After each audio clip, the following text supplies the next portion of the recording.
예수님의 마음, 오늘 나눌 마음의 주제, 말씀의 주제입니다. 함께 말씀 마태복음 11장 29절 말씀입니다. 함께 읽겠습니다. 나는 마음이 온유하고 겸손하니 나의 멍에를 메고 내게 배우라. 그래야면 너희 마음이 쉼을 얻으리니. 아멘. 실은 이 말씀은 2024년 1월 22일 날 한번 했고 2024년 또 2025년 총가에 아니면 작년 말인가 한번 했던 구절입니다. 그래서 아마 훌륭하신 분은 아니 목사님이 재탕, 삼탕을 하시는구나.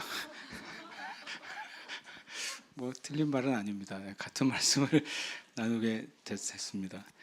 어젯밤에 제가 이제 밤에 말씀 준비하려고 기도하는데 기도하다가 이제 말씀 준비지만 이제 교회를 위해서 기도하고 또 저희 가족을 위해서 저의 자녀들을 위해서 또 교회 사역을 위해서 그리고 또 기도할 때 제가 이제 저희 본 가족 있잖아요. 저는 오남매인데 오남매 가족을 위해 또 거기 조카들이 있어요. 조카들 이렇게 기도하고 하는데 재미있는 생각이 제 안에 이렇게 들어왔어요. 제가 그 생각을 한 번도 안 해봤는데 내가 그 기도를 하는데 교회를 위해서 기도하는데 신기하게 제가 짐을 지고 있더라고요. 그리고 우리 가족이나 자녀를 위해 기도하는데도 짐을 지고 있는 거예요. 또 저희 누님들이나 또 우리 형제들, 조카들을 위해 기도하는데도 짐을 지고 있는 거예요. 그래서 왜 나는 그렇게 생각하지 않았는데 내가 왜 짐을 지고 기도를 할까 봤더니 그것이 저한테 책임으로 다가온다는 사실을 알았어요. 교회에 대한 책임, 우리 가족이나 자녀들에 대한 책임, 또 저의 이제 원 가족과 조카들에 대한 어떤 일종의 저의 영적인 책임을 제가 느끼더라고요. 근데 책임은 좋은 거잖아요. 책임감이 없는 게 문제죠. 부모님들이 책임감이 없을 때 자녀들이 상처를 받고 그리고 리더들이 책임감이 없이 행동할 때 상처를 받잖아요.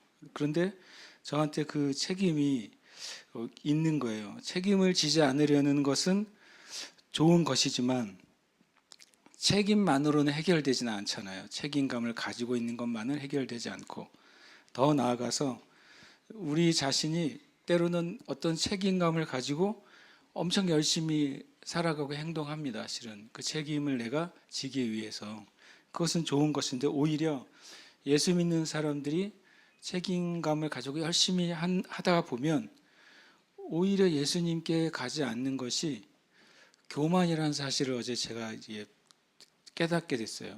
내가 단순히 어떤 책임감 때문에 생기는 짐을 지고 기도하는 게 아니라 하나님께 이것을 계속 맡겨드리지 않는 것은 일종의 교만이라는 사실을 제가 이제 깨닫게 됐고 그러다가 이제 이 말씀을 다시 떠올리게 됐어요. 많은 경우에 책임은 교만을 부릅니다. 하나님께 나아가지 않는 책임을 말하는 것입니다. 하나님께 맡기지 않는 책임을 말하는 것입니다. 그러니까 내 힘으로 하려고 하는 것이 교만이고 예수님께 나아가지 않고 내 힘으로 하고 있는 것도 교만인 것이죠. 그렇게 보면 기도하지 않는 것은 그 부분에 있어서 네가 교만하다. 저는 이제 경건이 아주 충분하지 않거나 성장하지 않아서 기도가 짧거나 또는 연약하다고 생각했는데 어젯밤에 제가 느낀 거는 교만해서 기도를 안 하는 거예요. 기도 안 해도 그냥 내가 알아서 이렇게 저렇게 헤쳐나가고 있어요.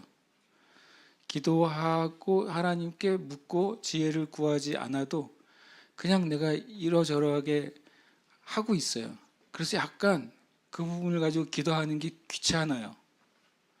하고 있으니까 내가. 그리고 앞으로 할 것도 같으니까.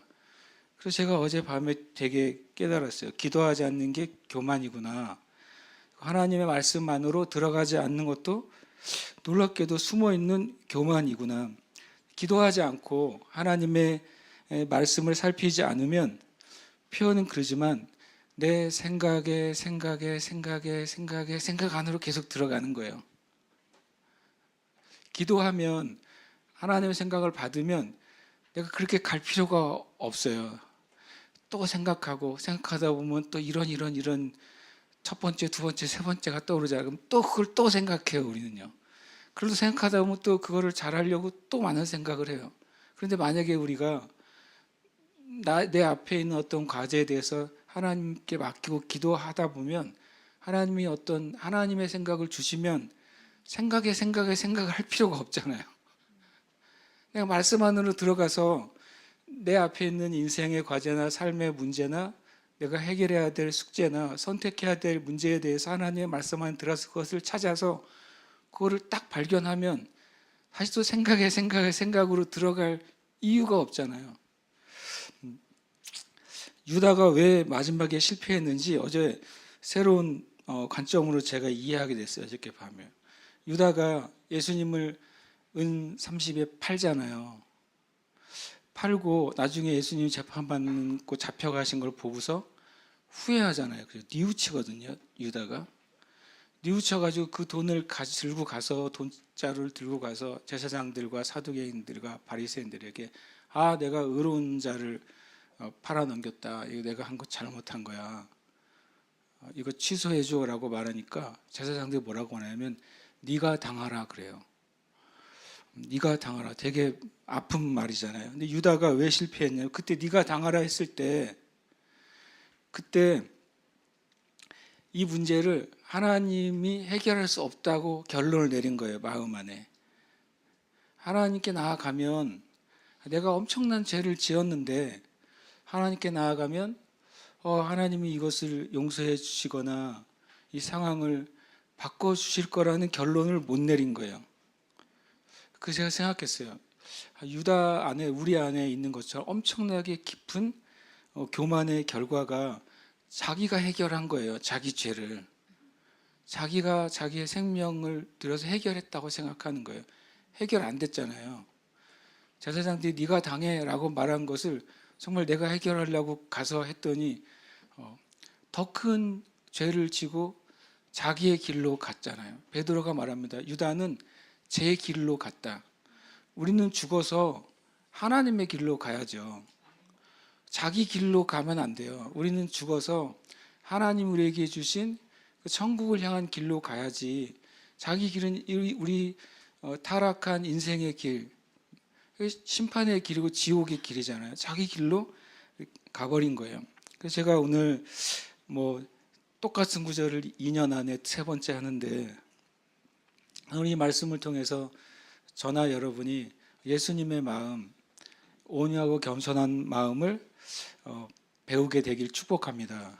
그리고 더 나아가서 우리가 우리 안에 있는 숨은 교만으로부터 우리가 벗어나게 되시기를 축복합니다. 예수님이 나는 마음이 온유하고 겸손하니 나의 멍에를 메고 내게 배우라. 그리하면 너의 마음이 쉼을 얻으리니. 이 말씀이 신기하게도요.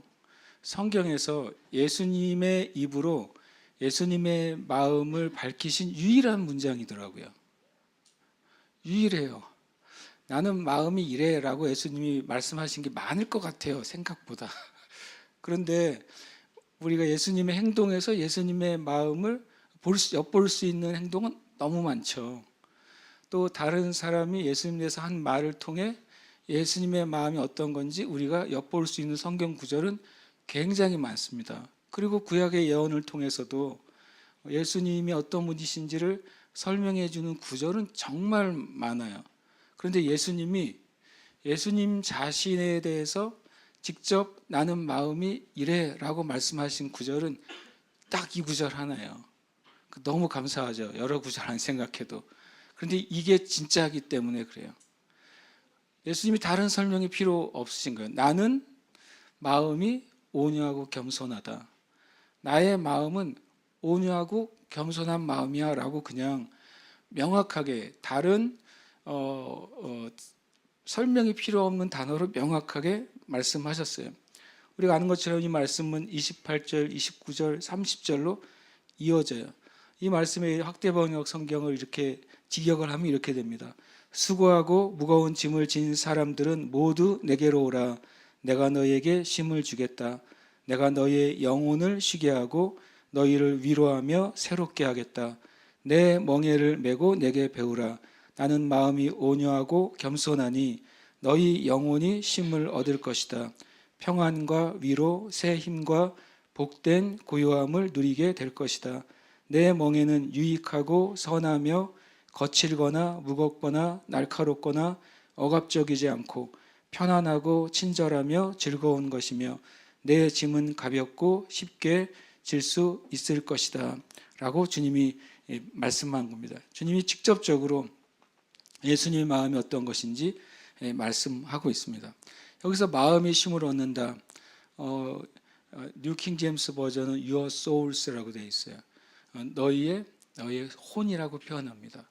우리가 주님께 우리의 멍에를 메고 나아가서 주님께 맡기고 주님의 멍에를 매는 법을 배우게 되면 우리의 마음이 쉴 거라고 그래요. 우리의 혼이죠. 우리의 감정, 우리의 정서, 우리의 생각 이런 것 가운데 하나님의 놀라운 평강이 임할 거라고 말씀하고 있습니다. 여러분, 우리가 이 세대의 수많은 사람들은 걱정을 지고 살잖아요. 걱정을 지고 살고 걱정을 안고 살고 걱정과 함께 살고 이렇게 살잖아요. 어린 아이들은 애착 인형을 가지고 있는데 어른들은 애착 걱정을 가지고 삽니다. 절대로 안 떨어집니다. 왜냐하면 걱정을 가지고 있는 게 안전한 길이라고 생각해요. 걱정을 하고 미리 염려를 해야 무슨 문제가 생기면 대처가 가능하잖아요. 아무 생각 없이 살다가 어떤 문제가 발생하면 어떻게 내가 준비 안 하고 있으니까. 그러나 실은 더 깊이 들어가면 믿는 자들에게는 실은 우리가 주님께 맡기지 못한 만큼 그 애착 걱정을 가지고 있는 거예요. 가만히 생각해 보면 만약에 주님께 맡겼다면 내가 안 가지고 있는 거잖아요. 전에 제가 서울에 가거나 하면은 짐이 하나든 두 개든 늘 가지고 다녔어요. 그러니까 제가 얼마나 미련한지 생각해 보세요. 짐이 백팩에 캐리어에 이걸 있는데 만약에 이 김포공항에서 저 잠실을 간다고 생각해 보세요. 이거 지고 가는 거잖아요. 그 나중에 지혜를 하나 알았어요. 짐을 맡기면 되더라고요. 돈도 얼마 안 들어요. 그죠? 짐을 맡겨놓고 내가 열쇠를 받고 요즘은 이제 패스워드를 하잖아요. 그러면 엄청 가볍게 다니는 거예요. 가끔 공짜로 맡기는 데도 있어요.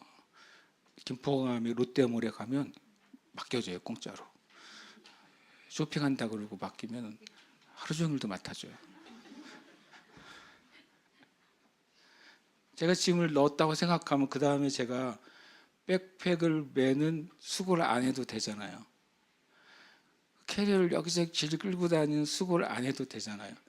제가 맡긴 만큼 나는 가벼워져요. 맡긴 만큼 힘이 덜 들어요. 근데 만약에 하나는 맡기고 하나는 졌다고 생각해 보세요. 그러면 맡기지 않은 만큼 무거운 거잖아요. 여러분 오늘 가만히 생각해 보세요. 여러분 마음 안에 내가 준비하고 예비하고 지혜로워야지 하고 생각하지만 실은 걱정으로 가지고 있는 짐이 있으십니까? 미래에 대해서, 지금 있는 상황에 대해서, 앞으로 일어나지도 않았는데 나는 일어날 일은 한 가지 아니면 두 가지인데 한 20개를 경우로 생각하는 거예요. 그것이 있다면 실은 정직하게 말하면 하나님께 맡기지 않은 결과예요. 다른 말로 하면 우리가 교만해요. 이것을 하나님이 맡아주실 거라고 그렇게 굳게 안 믿어요. 하나님이 정말 믿을만 하시면 여러분이 하나님께 왜 안 맡겼겠어요? 하나님이 해결할 수 있을 거라는 생각이 내가 해결할 수 있는 것보다 크다고 여겨지면 왜 못 맡기겠어요? 못 맡긴 만큼 우리가 짐 지고 살아요. 못 맡긴 만큼 걱정하면서 살아요. 어떤 경우에는 잠 못 자는 이유가 되잖아요. 평소엔 괜찮다가 눈을 감으면 이제부터 그 회로가 돌아가잖아요. 아, 이 일을 어떻게 할까? 저 일을 어떻게 할까? 돌아가잖아요. 저는 누워서 턱걸이 한다고 그랬잖아요. 아직 제 나이만큼 못 세봤어요. 한 번도. 턱걸이가 너무 힘들어서 자요. 그렇게 해서 하고 어쨌든 누우면 그냥 마음으로 계속 감사를 합니다. 그래서 감사를 다 못하고 자요.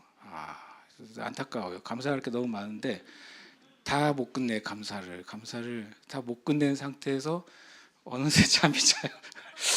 제가 잠드는 방법은 두 가지인데 마음으로 뭔가를 좀 생각하는 거하고 감사하는 거예요. 감사하고 찬양하면 감사가 끊어지지 않는 상태로 자거나 내가 부르는 마음으로 부르는 찬양이 다 안 끝났는데 나는 이미 잠들어 있어요. 한번 해보시길 축복해요. 주님이 우리에게 주시는 쉼은 우리의 마음의 쉼입니다. 우리에게 우리 마음의 쉼이 없는다고 하는 것은 정직하게 내가 아직 예수님께 가지 않은 것입니다. 오늘 주님께 가시기를 축복합니다. 오늘 말씀 분명히 나는 마음이 온유하고 겸손하니 나의 멍에를 베고 내게 배우라. 그리하면 너의 마음이 쉼을 얻는다고 말했어요. 그러면 예수님이 마음이 겸손하고 온유하다 그러셨어요. 나는 내 마음이 온유해. 내 마음이 겸손해. 근데 10명한테 만약에 종이를 주고 예수님의 마음이 온유하다는 게 무슨 뜻일까요? 적어보세요. 한번 적어보고 예수님이 나는 겸손하다고 한 게 무슨 뜻일까요? 이렇게 적어보면 의외로 여러 대답이 나올 수도 몰라요. 사람마다 생각하는 온유와 겸손함의 이미지가 있잖아요. 그러면 이제 제일 좋은 건 성경에서 예수님은 내 마음이 온유하고 겸손하다고 아예 딱 못을 박아 놓으셨어요. 성경 다른 곳에서 이 예수님의 마음을 설명해 준 말씀이 있으면 우리가 시험 볼 필요가 없어요. 명확하게 예수님의 온유는 이것이구나. 예수님의 겸손은 이것이구나. 그럼 나는 성경에서 예수님의 온유를 말씀하신 온유를 내가 실천하면 돼요. 성경에서 예수님이 겸손을 말씀하신 그 겸손을 내가 실천하고 추구하면 돼요. 감사하게도 많은 문장이 없어서 너무 감사해요. 이것도 딱 한 문장을 찾을 수 있어요. 함께 읽어볼까요? 시작. 너희 안에 이 마음을 품으라. 곧 그리스도 예수의 마음이니 자기를 낮추시고 죽기까지 복종하셨으니 곧 십자가에 죽으심이라. 아멘. 사도 바울이 예수님의 마음을 정말 알았던 사람이에요. 정말 예수님의 마음의 본질을 알았어요. 그래서 빌립보서 2장에 말씀하고 있습니다. 너희 안에 이 마음을 품으라. 곧 그리스도 예수의 마음이니. 정확하게 예수님의 마음을 우리가 품어야 된다고 명확하게 말씀합니다. 그 말씀을 설명할 때 이 문장이 그 말씀의 결론이에요. 예수님의 마음이 뭐냐? 자기를 낮추시고 죽기까지 복종하셨으니 곧 십자가에 죽으심이라. 이 두 가지라는 거예요. 자기를 낮추시는 것이 예수님의 마음이고 죽기까지 복종하는 것이 예수님의 마음이다. 십자가에 죽으신 사건 안에 예수님의 마음이 담겨 있다는 거예요. 사도 바울은 십자가에 죽으신 그 예수님의 그 사건 안에 자기를 낮추신 것이 십자가 안에 들어있다. 십자가 안에 죽기까지 복종하신 예수님의 마음이 들어있다라고 말씀하세요. 자기를 낮추시는 게 뭐예요? 겸손이죠. 나는 마음이 온유하고 겸손하다고 말씀하실 때 겸손을 엄청 해석을 하는 경우가 많지 않겠어요? 저는 가끔 성경의 말씀을 나눌 때 어떤 메신저들이 겸손해서 한자로 써놓고 한자를 풀어가지고 겸손이 무슨 뜻이라고 말하는 설교를 가끔 들어요. 동양의 겸손이 무엇이고 서양의 겸손이 뭐라고 말하는 설교를 가끔 듣습니다. 아주 훌륭한 학자나 저명한 저술가가 겸손을 설명한 문장들을 가지고 와서 그걸 겸손이라고 설명하는 설교를 많이 듣습니다. 죄송하지만 그것은 진리가 아닙니다. 성경에서 말씀하시는 겸손을 우리는 겸손이라고 결론을 내려야 돼요. 성경에서 말씀하시는 예수님의 결론은 자기를 낮추는 것입니다. 너무 시원한 답이에요. 제가 겸손한지 아닌지 어떻게 알 수 있습니까? 제가 제 자신을 낮추면 겸손한 거예요.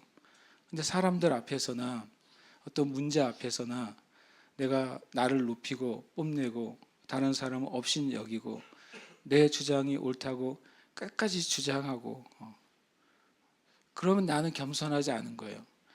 너무 시원한 진리잖아요. 겸손은 자기를 낮추시는데 예수님은 얼마나 낮추셨냐면 가장 높은 분이 가장 낮아지셨어요. 가장 높은 하나님의 영광이신 그분이 가장 낮은 죄를 지고 심판받을 육신의 인간의 모습으로 자기를 낮추셨어요. 이게 겸손이에요. 저는 너무 감사했어요. 이 말씀 찾고 나는 마음이 온유하고 겸손하니 내 짐을 지고 내게 배우라는 거예요. 낮아지는 것을 배우는 게 주님의 마음을 갖는 것인 줄 믿습니다. 그렇다고 우리가 소극적이 되라고 하는 말이 아니에요. 우리가 앞에 나서지 못하고 뒤에 빠져만 있으라고 하는 말씀이 아니에요. 오히려 우리의 마음이 낮아지면 다윗처럼 골리앗 앞에도 나갈 수 있어요. 왜냐하면 나의 힘으로는 골리앗을 상대할 수 없는 줄 알지만 골리앗은 엄청 거인에다가 정말 자기 다윗보다 엄청 더 큰 창과 무기를 가지고 나오니까 어떻게 그 앞에 나가겠어요? 다윗이 낮아지니까 내가 혼자 양을 칠 때에도 하나님이 사자로부터 많은 양들을 공격하는 야수들로부터 자기를 건져주시고 사자들 이기게 하신 그 하나님이시기 때문에 낮아지니까 오히려 담대해지고 용기를 가지고 달려나갈 수 있었던 거예요. 낮아지는 것은 엄청난 능력의 근원이 되는 것입니다. 그리고 온유가 뭐냐면 오늘 말씀 제가 묵상하면서 온유를 정말 깨달았어요.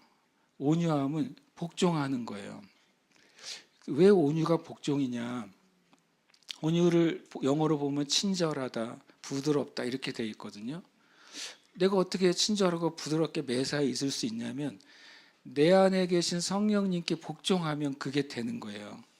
나는 불끈 마음이 솟아오르고 화를 내고 싶고 이 잘못된 것을 막 소리를 질러서 바로 잡고 싶은데 내 안에 계신 성령님은 평화의 영이시잖아요. 제가 그 성령님에게 복종하면 내가 온유하게 말할 수 있는 거예요. 성령의 열매가 어떻게 나타나요? 성령님의 인도하심에 복종하는 사람에게 사랑, 희락, 화평, 오래 참음, 자비, 양선, 충성, 온유, 절제로 성령의 열매가 성품으로 나타나잖아요.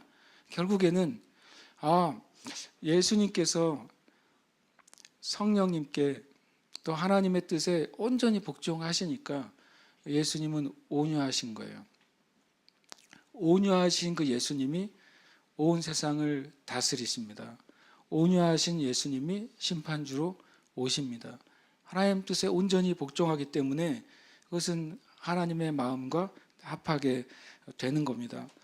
여러분, 단순한 진리입니다. 저와 여러분이 주님의 마음을 담는 자로 부르셨어요. 예수님의 마음은 온유하고 겸손하신 것이고 우리가 온유하고 겸손한 삶을 추구할 때 주님 우리에게 맡겨주신 인생이 성경은 분명히 가벼울 거라고 말했어요. 분명히 쉬울 거라고 말했어요. 성경이 진리라면 내가 내 인생의 짐이 무거우면 나는 아직 예수님께 가지 않은 거예요. 내 인생의 짐이 힘들고 어려우면 나는 아직 예수님의 온유와 겸손을 배우려고 하지 않는다는 증거인 거예요. 말씀은 너무 명확한 것이죠. 저와 여러분 안에 숨어있는 겸손 우리가 오늘 끊어내시길 축복합니다. 함께 읽겠습니다. 그러므로 하나님의 능하신 손 아래에서 겸손하라. 때가 되면 너희를 높이시리라. 너희 염려를 다 주께 맡기라. 이는 그가 너희를 돌보심이라. 아멘. 제 금요일 날 아침에 깨기 바로 직전에 이 말씀이 정말 섬광처럼 나타났어요. 베드로전서 5장 6절 이렇게. 진짜로요. 그래서 벌떡 깨가지고 잊어먹기 전에 찾았죠. 그러므로 하나님의 능하신 손 아래에서 겸손하라. 때가 되면 너희를 높이시리라. 그래서 제가 주님 감사합니다 그랬어요. 근데 왜 7절까지 썼느냐? 성경을 보니까 처음 오늘 알았어요. 오늘 금요일 날 알았어요. 6절과 7절이 한 문장이에요. 저는 6절만 알고 있었어요. 그 7절은 따로 알고 있었어요. 7절 너희 염려를 다 주께 맡기라. 이는 그가 너희를 돌보심이라. 이 구절 따로 암송하고 있고, 그러므로 하나님의 능하신 손 안에서 겸손하라. 때가 되면 너희를 높이리라 라고 따로 암송하고 있었어요. 그런데 밑에 보시면 문장이 하나잖아요. 제가 만든 문장이 아니에요. 성경의 문장이에요. 그냥 밑에 마침표 하나잖아요. 맨 끝에. 이게 한 문장이었어요. 제가 베드로전서 5장 6절 읽을 때는 고등어 대가리만 먹은 거죠. 너희 염려를 다시게 맡겨버릴 때 고등어 꼬리만 먹은 거예요. 한 마리를 통째로 안 먹었던 거예요. 제가 그날 아침에 이 말씀을 묵상하다가 제가 깨달았어요. 뭐가 하나님의 능하신 손에서 겸손한 게 뭔가? 그게 뭐냐면요, 내 염려를 맡기는 게 하나님의 능하신 손 안에서 겸손한 거예요. 겸손히 맡기는 것입니다. 너무 중요하죠. 우리가 하나님의 능력이 어떤지를 믿을 때만 겸손해질 수 있어요. 하나님이 얼마나 크신지를 내가 이해하고 알 때만 내가 하나님 앞에 맡길 수가 있어요. 우리의 숨은 교만이 뭐냐면 그거예요. 어떤 문제가 생겼는데 내가 늘 했던 일이에요. 내가 잘했던 일이에요. 그때는 절대 주님께 맡길 생각이 안 나타나요. 왜요? 내가 해왔으니까. 심지어 잘하고 있으니까. 그게 우리 안에 있는 엄청나게 숨겨진 교만입니다. 계속 그렇게 가면, 그렇게 한번 잘 해보세요. 그럼 안 될 거예요. 왜냐하면 마귀가 우리가 잘하고 있는 그때 어느 순간에 마귀가 우리를 교만케 하는 그 순간이 있어요. 우리가 하나님의 능력이 어떠하심을 여러분 믿으십니까? 하나님의 지혜가 여러분의 지혜보다 크시다는 사실을 믿으십니까? 하나님의 도우심이 어떤 사람의 도움보다 크다는 사실을 믿으십니까? 정말 믿으십니까? 그러면 주님께 맡기는 겸손을 하셔야 돼요. 일을 하지 말라는 게 아니에요. 계획을 하지 말라는 게 아니에요. 하던 일을 하지 말라는 게 아니라 그 일을 할 때 주님께 맡겨드리고 하라는 거예요. 그 일을 하면서도 하나님께 지혜를 구하고 하라는 거예요. 하나님은 더 좋은 길을 주십니다. 하나님은 더 좋은 방법을 우리에게 주십니다. 하나님은 더 좋은 능력을 주십니다. 분명히 주시는 하나님이에요. 그래서 우리의 염려는 하나님께 맡길 때만 그 다음에 문제가 해결이 되는 것입니다. 이렇게 우리가 하나님께 맡기는 겸손을 하나님께 올려드릴 때 주님이 돌보십니다. 주님이 맡겨주셨으니까. 내가 가지고 있을 땐 내 것인데 내 문제를 하나님께 맡겨드리면 이게 하나님 것이 됩니다. 하나님이 해결하시죠. 하나님이 해결하십니다. 여러분 큐브 아세요? 큐브? 큐브 막 이렇게 막 색깔 있는 거 있잖아요. 육면의 색깔. 이렇게 제가 한 번은 그거를 맞추고 있는데 옛날에 큰아들이 육면을 다 맞춰요. 저가 볼 땐 세상에 없는 사람인데 저는 이제 한 면을 맞추면 저 더 이상 못 맞춰요. 아무리 이제 맞추고 있는데 옆에서 말을 하더라고. 그거 아빠 이렇게 돌려야 돼요. 그래서 알았어. 돌리는데 안 되는 거죠. 자기한테 져보면 막힌대. 안 돼. 내가 할 수 있다고 하다가 결국에 못 맞추잖아요. 주니까 금방 맞추더라고요. 내가 문제를 들고 하나님 도와주세요. 아무리 말 설명해도 내가 못 알아들어요. 해본 사람이 하는 거잖아요. 주님께 맡긴다고 하는 게 사람들이 저도 그럴 때가 있는 거예요. 내가 쥐고 있으면서 주님께 도와달라고 그래 계속. 말하시면 내가 알아서 하겠다 그래요. 맡기는 그냥 이 문제를 주님께 이렇게 드려야 돼요. 저는 그것을 배워야 된다고 생각해요. 주님이 배우라고 그랬어요. 배워라. 진짜 맡기는 게 뭔지를 배워라. 하나님 앞에 기도하며 나아갈 때 우리가 배우게 됩니다. 그리고 우리가 그것을 그 열매를 보게 될 줄 믿습니다. 이 말씀 참 늘 저에게 힘이 됩니다. 여러분에게 힘이 되는 말씀이 될 줄 믿습니다. 함께 읽겠습니다. 날마다 우리 짐을 지시는 주 곧 우리의 구원이신 하나님을 찬송할지어다. 아멘. 참 기분 좋은 말씀 아니에요. 하나님이 어떤 분이시냐면 준비가 다 돼 있으세요. 날마다 우리의 짐을 지시는 분이에요. 지시겠다고 말씀하셨고 지시려고 준비하고 계시고 실제로 우리가 맡기는 순간 금방 가져가시는 분이에요. 날마다 우리의 짐을 지시는 우리의 구원이신 하나님을 시편 68편의 기자는 찬양합니다. 아마 이 시편 68편의 기자는 매일 주님께 맡기는 거죠. 제한이 없으니까 계속 맡겨드리고 그분이 지고 가시는 것입니다. 주님은 무거운 짐이 없으십니다. 주님은 해결하지 못할 짐이 없으십니다. 되게 단순한 진리잖아요. 그것이 나에게 믿음이 되느냐, 나에게 확신이 되느냐, 나에게 온전한 의지가 되느냐, 그것이 우리가 배워야 될 믿음의 삶입니다. 함께 이 시간 기도하겠습니다. 우리 고백하고 함께 기도합니다. 함께 고백합니다. 예수님께서 나의 영혼의 짐과 인생의 짐을 지고 가신 것을 믿고 감사드립니다. 한 번 더요.